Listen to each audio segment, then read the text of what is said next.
A quiet Sunday morning in Strongsville, Ohio, three teenagers were inside a speeding car. Only one would survive. At first, it looked like a horrific accident, but investigators soon began asking terrifying questions. What if this wasn't an accident? What if the driver meant to crash? And what followed became one of the most controversial criminal cases in recent memory. A teenage girl, a high-speed collision, a courtroom divided between murder and tragedy. This is the story of Mackenzie Shirilla and the crash that shocked America. Hi everyone, and welcome to the Black Roses podcast with me, Bree. As you can see, this is my first YouTube video. I've been meaning to do this for a long time now, so I can really highlight some of the cases that people don't really address. Of course, I will be talking about the mainstream cases as well, but just the main premise of this channel is to just take a deep dive into true crime stories, unsolved mysteries, and disturbing investigations as well. And that's from controversial cases to chilling disappearances and shocking crimes. I'll just be breaking down the details, the evidence, and the theories surrounding the most talked about cases in the world. And unfortunately, there are a lot of them. But for now, let's get into today's case. Before the headlines and before the courtroom, there were just three teenagers: Mackenzie Shirilla, Dominic Russo, and Davion Flanagan. Mackenzie was 17 years old, and friends described her as energetic, emotional, and sometimes impulsive. She had grown up in Ohio and, like many teenagers, spent most of her time hanging out with friends, posting on social media, and navigating complicated relationships. One of those relationships was with Dominic. Dominic was 20 years old. People close to him described him as outgoing, athletic, and deeply loved by his family. And the third person in the car was Davion Flanagan. Friends remembered him as funny, loyal, and easygoing. None of them knew that July 31st would become national news. But according to prosecutors, the hours leading up to the crash may have already set the tragedy in motion. Investigators later claimed that Mackenzie and Dominic had been arguing. There were reports of tension in their relationship, and prosecutors would eventually argue that emotions were spiraling out of control. As investigators reconstructed the crash, they focused heavily on the vehicle's black box data.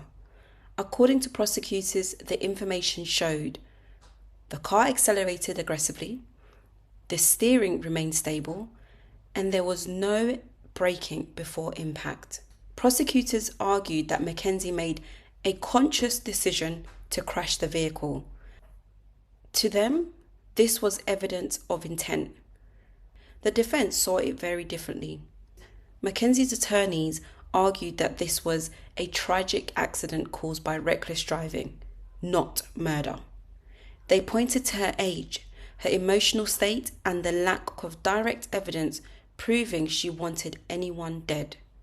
Because despite the prosecution's theory, there was no confession, no suicide note, no text message explicitly saying she planned to crash. The defense argued that teenagers often drive recklessly without intending to kill anyone, which is wild, but okay. And they questioned whether prosecutors were turning a horrific accident into something sinister. But investigators continued building their case. One of the most powerful evidence from the surveillance footage was that the car could be seen speeding down the road seconds before impact. And experts testified that the driving behavior appeared deliberate. The prosecution called it a mission. The defense called it speculation. And soon, the entire country was watching. In 2023, Mackenzie Shirilla stood trial. Because she waived her right to a jury trial, the case would be decided entirely by a judge. That decision alone sparked debate online. Some believed a judge would be more objective. Others argued a jury should have decided such a serious case. Inside the courtroom, the prosecution painted a dark picture. They argued that Mackenzie was angry, emotionally unstable, and intentionally crashed the vehicle after conflict with Dominic Russo. They emphasized the speed, the lack of braking, the straight path into the building, and they repeatedly argued that this was not consistent with panic or loss of control. But the defense pushed back aggressively. They argued that prosecutors were creating a narrative without absolute proof, and they warned against assuming intent simply because the crash looked extreme. Because legally, that distinction changes everything. Reckless driving can lead to manslaughter. Intentional murder can lead to life in prison. The judge ultimately sided with the prosecutors. Mackenzie Shirilla was found guilty of multiple charges, including murder. The judge compared the crash to a missile. Almost immediately, the internet split into two sides. Some believe the evidence clearly showed intent. They pointed to the speed, the lack of braking, and the prosecution's reconstruction of the crash. Others believe that Mackenzie Shirilla became the face of a dangerous president. Critics argued that prosecutors had criminalized reckless driving in an unprecedented way. And one question kept appearing across social media. Can someone be convicted of murder without direct proof they intended to kill? The case spread rapidly across TikTok, YouTube, Reddit, and true crime communities. Millions watched courtroom clips. Some called Mackenzie a cold-blooded killer. Others believed she was a traumatized teenager who survived an incident and was blamed for it. The emotional nature of the case made it impossible to separate law from emotion. Because two young men had died, families were grieving, and the only surviving person inside that car became the center of the national outrage. Then came a major turning point. In 2016, Netflix released The Crash.